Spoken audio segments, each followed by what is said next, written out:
What's up, creatives? Welcome to the Tiffy Show. Today I'll be giving you my Paris, France travel guide. Let's get it. I recently traveled to Paris, France, and I loved it like I didn't know I was going to love it. I was on the fence about this. I was a little bit nervous because people either love it or they hate it. They're either like, yo, you are going to want to move there in your future, or they're going to be like, you're never going to want to go again. And I loved it. I had a great experience while I was in Paris, and it exceeded expectations for me. I saved for this trip, I paid for this trip. There are no freebies, there are no free rooms or sponsorships. When I start to get them though, I will let you know. So these are all my real true opinions, and I'm not swayed either way because I paid for all of this in this trip, and I'm still probably paying for all of this trip. I'm a chill traveler, don't forget it. People that watch my videos know that. I like to chill, I like to eat, I like to drink, I like to hit up a few tourist spots, but for the most part, I'm a slow traveler, I'm a chill traveler, that's what you're gonna get. My number one tip if you're visiting France to make the experience the best it can possibly be is to speak a little French. I don't care if it's just hello and goodbye. Every time you go into a place, say bonjour, bonjour, bonjour. Like, do it because it just shows so much respect for the culture and for the language. Download Duolingo, download what you have to get some French under your belt and use it. Even if you're messing up, they will appreciate it so much. How to get around Paris. First off, Paris is the city that you want to walk in. I know I mention walking in every single travel guide that I do, but Paris is where you want to listen to me the most. Now, you're going to want to walk as much as you possibly can while you're in Paris, but you can also take the metro, which is great for those days that you have to hit places at a specific time. You can use the metro if your feet are just tired from walking all the time. The metro system is very clutch, though sometimes it can get a bit crowded on the metro. They do have Ubers, but I'm going to give you a local tip, which is to download the app for G7.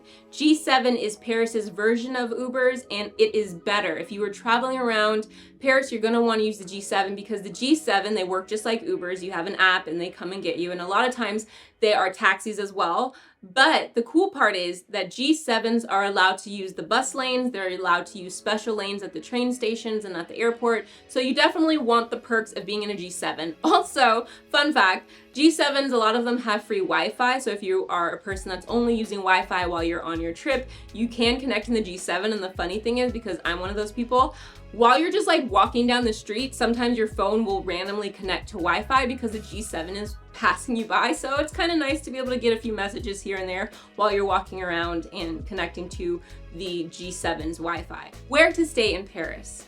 Because I was staying in Paris for 10 days, I knew I wanted to check out 2 arrondissements while I was there. And so I also knew that I wanted to check out Airbnb versus hotel. So I picked an Airbnb in Les Marais, which is the 3rd and 4th arrondissement, and then I picked a hotel in the 6th arrondissement. So those were the ones I picked. That's what I did the research, and those were the 2 sections that I picked, and I loved both of those sections. I did love Les Marais a bit more. That was just more my vibe, but both of them were cool. They were clutch. Quick note, I just have to say this. If you were planning on going to Paris, a lot of people are planning to go to Paris, and this was like the first time I experienced this. Make sure that you book your arrangements super far in advance. I thought I was far in advance, like by a few months, and there were still booked out rooms, Airbnbs that weren't available. So now I know that Paris is a place where people book their accommodations way far in advance. If you want a room with specifics like a view of the Eiffel Tower, a terrace, a balcony, anything like that, you're going to want to book ahead of time. I didn't even have those options anymore when I booked. So I'm very blessed and happy that I got the cool accommodations that I did get. So if you were going to Paris, make sure you book way ahead of time for your accommodations. In Les Marais, we stayed in an Airbnb that was on the top floor, so we had to take a lot of stairs. But it had a great view. It had 1 bedroom, cute little bathroom, this little nook, and that nook is where it had the view. And it was like a corner Airbnb, so it just had this perfect Parisian view of bars and restaurants below, but then also buildings. I loved that view. It was amazing. And we stayed at a newer Airbnb. This is our bedroom. And through here, it's a street view, which is super cool. So this is our bedroom, and let's see, what is this? Oh, this is our cute bathroom. Wow, super nice and updated. Like that. This is our little nook. And so nice. Mirror. And wow, what a cool view. We have a view down the whole little street right here. And then a like sitting area with the TV. And then, wow. And that's me looking giants. Cute kitchen. It was walking distance to the St. Martin canals as well as bars and restaurants. I would 100% stay here again next time that I'm in Le Marais because I just felt like the location was great. The view was amazing. I just loved everything about our Airbnb. The hotel that we stayed at was in the 6th arrondissement, I believe, and it was called K+K Kyrie Hotel. Now, I picked this hotel because it was the only one left pretty much that had a view of the Eiffel Tower. I liked the area it was in. I picked this area because it was another area that's close to restaurants and bars, but not super touristy. And then I also love that the room that I booked was spacious. It was actually called like the spacious room or something. So I got a little bit more space in my room. So this is our bed. And then here is the view from right here, Eiffel Tower. There's John. What's up? Then right here is another view, which will look really pretty tonight. And actually for Paris, a very big room. Like super spacious room for where we are. Top floor, and then cute bathroom. And just having that view of the Eiffel Tower felt so like I'm on vacation, this is it, I'm living the dream, just having it sparkle at night. I thought it was a very cute and quaint hotel. At this point, I'd been in so many Airbnbs, it was nice to have the hotel experience. Ultimately, Airbnb or hotel when visiting Paris. Next time I go, I don't know what I would pick because mainly if I stayed at a hotel again, I would like a terrace or a balcony, which those were all super taken. Both of these places were good and I would recommend them and I would stay in them again. I would definitely stay in the Airbnb again. Probably would maybe stay in the hotel or find a similar hotel. A hotel was a hotel. Nothing spectacular other than the fact that it had that view of the Eiffel Tower, which is what I wanted. Best nightlife in Paris. I was doing a lot of walking while I was there, so I do have a few places for you. I didn't go out every single night, but I got you. I got you. First up is the bar crawl experience.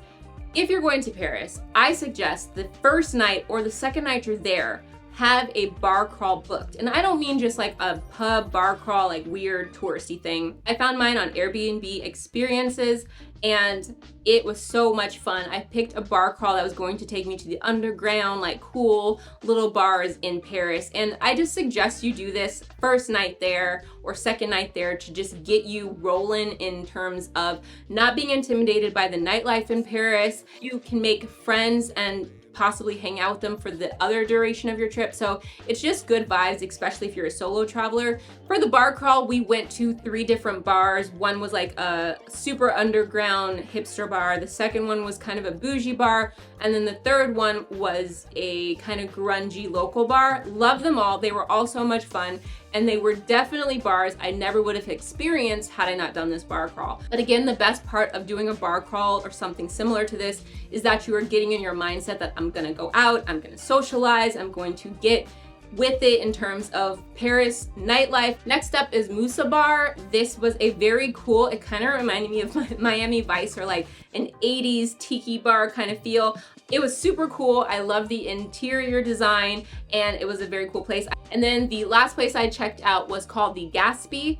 And this is a very cool loungy kind of bar where you can kind of sip a drink, go on a date, talk. But I love the music, which was 2000s nostalgia. So you are going to be hit hard with the memories if that is your like time frame in terms of going out or like college or anything like that was like the 2000s. Where to shop in Paris. Shopping in Paris is a lot of fun, and I'm not just talking about the luxury brands that you're going to see super lines at. You're going to see people standing in lines for the Louis Vuitton and Chanel and Christian Dior. But if you're not looking for that, which is fine if you are, there are still a lot of other cool places that you can do some shopping at, which I'm going to share with you right now. First up are the Paris bookstores that are lined along the Seine River. Those were a favorite of mine. I know that they're super touristy, but they're so cute. And I did end up buying a poster at one of them. The prices are very reasonable, and at the end of the day, when you support these, you are supporting a piece of Parisian history because these have been around since the 16th century. Now, if you don't know what these are basically secondhand like book stalls.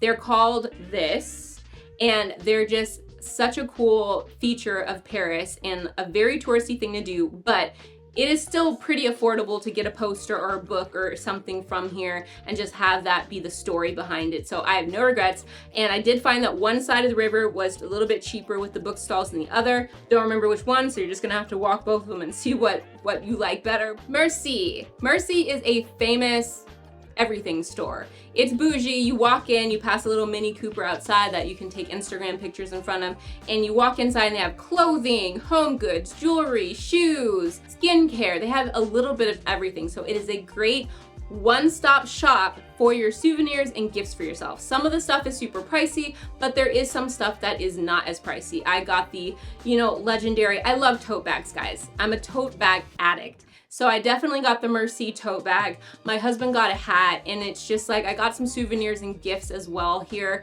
and it's just a cool experience. I will say this is a place that is not overrated in terms of like you've probably seen a lot of influencers go here, but I thought it was a really cool store. It's just kind of like a more expensive Urban Outfitters, like French Urban Outfitters kind of vibe, but a very cool place to walk around. And they even have like the Merci bracelets that you can get, and those are just like €5. So you can get something to take home or to send a friend that's very unique to Paris. Thrift and vintage stores galore. You will find a whole bunch. I love the ones that I stumbled upon in Le Marais, in Pigalle. They have kilo stores, thrift, normal secondhand thrift stores, and vintage stores. All of them are great. A lot of them are small little nooks and like hidden gems, but you can find a lot of good stuff if you have the time to dig. Bertilli Blondet, I don't know if I'm saying it right, but it's a jewelry store.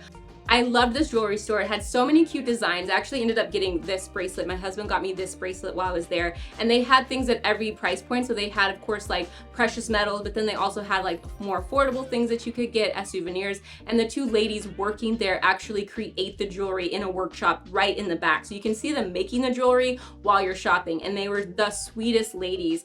And I loved this jewelry store. Definitely would go back. They had affordable price points, so they had things that were lower and things that were super high end, but that's great for you. So I am not throwing you into a Tiffany's bougie jewelry store situation. This is a great jewelry store. Walk in Paris is a high-end streetwear clothing brand, mostly for men, but women can wear it too. It could be kind of unisex. My husband is very into high-end streetwear, and he knew about this company before we even went to Paris. So we had to go check it out. My husband got a shirt, and he also got his brother something, and it was just a really cool vibe. If you were into high-end streetwear, check out Walk in Paris. It is a brand that you can only get there. So might as well get you some cool high-end luxury streetwear while you're there. You know what I'm saying? So cool vibes. That is located in Le Marais, I believe. But I'll put the information, you'll find all the information, but that's called Walk in Paris. Weekday, I love Weekday. It is basically basics, but they're very like comfortable basics, cute basics. I got a sweatshirt here and some loungewear because I was sorely missing it during my trip. So I needed to get something that I could just like lounge in the Airbnb in, and Weekend did not disappoint. I got some like white t-shirts, a sweatshirt, some shorts. So that is a good place to go if you're looking for just like some essential items and you don't care if they're like super pretty and all that. You just like basic plain colored like items, like neutral colors. Carhartt Work in Progress. As I mentioned, my husband is into luxury streetwear. Carhartt Work in Progress is a store that we don't really have in the States. And if we do, it is actually way more expensive than in Europe for some reason. So my husband went Carhartt Work in Progress crazy. And I will say this though, which I didn't notice until we went to a few of the Carhartt Work in Progress stores. They do have really cute women's clothes. So don't knock it, ladies. Go look at the pants. They have some really cute trousers that I wish they had in my size because I would have bought them. But they do have some cute women's stuff there that I have not seen in the States in regards to Carhartt. So check out the Work in Progress. and get some if you like high-end streetwear, because it's definitely like at least $50 cheaper there than it is in the States, at least for the women's clothing that I want to get. Bon Marche is like a department store slash mall slash it's famous there. You're gonna find a lot of like, you can find some indie like Paris only designers, which is cool. The Grand Epicure Gourmet Market. This was connected to Bon Marche, and this is their gourmet food market, and if you are greedy like me, you will fall in love. This is an amazing place to get cookies, desserts, any kind of food item that you want to take home or try, you can get here. It is a bit expensive, but for souvenirs and unique gifts, it's a must go. I loved strolling around this. Fun things to do while you are in Paris. I'm going to break down my favorite things to do while I was in Paris so that if you are going, you have some ideas on what you could do. Hang by the Canal Saint-Martin or the Seine River. So basically these are two popular places, but they're so cool. You'll see a lot of locals hanging out around them, and you can get a bottle of wine, a little picnic, and just chill out there and talk. And I just think it's such a cool vibe. So definitely check that out if you have time. Army Museum, underrated museum. I know I've like done a lot of World War II and history stuff, but this was a very cool museum. It's beautiful. It has like a garden nearby it, and you go inside, it's overwhelming, but it has a lot of cool history in regards to World War I, World War II. It also has history of like different weapons and like different wars. So it's not just those two wars, it's a lot of like all-encompassing like army museum. So it's very cool and underrated. It wasn't even crowded when I went inside. So you really get to be in a vibe where it's just you and you're not feeling like, oh my God, there's so many people here, like what's up? So I went to that. I did a morning, like I got tickets. I went in the morning, everything was chill and perfect. So if you are into history or war, definitely check that out. I don't know if you want to take kids, they might be bored, but as a grown-up, as a person that's not a history buff, I actually enjoyed it a lot. I do highly recommend that museum if you're visiting Paris and you really like history. Saint Honoré Street. So my grandfather's last name is Honoré, so I had to see this street. I had to be like, what were my ancestors building? And I'm happy to report a bougie street apparently. I loved going and visiting the street because I was like, oh, this is where I get my bougie a little bit. Okay, cool. So it's a cool street. I am only putting on this list because of why I went to visit it, but I thought it was super cool just to see all the luxury brands that this street has to offer. It's a little bit different than Champs-Élysées. Louvre. So we had to pick a museum. We picked this one because obviously you have to visit this at some point in your life. It is humongous. You are not going to see all of it. So I'm just going to give you some tips really quickly if you are planning on visiting.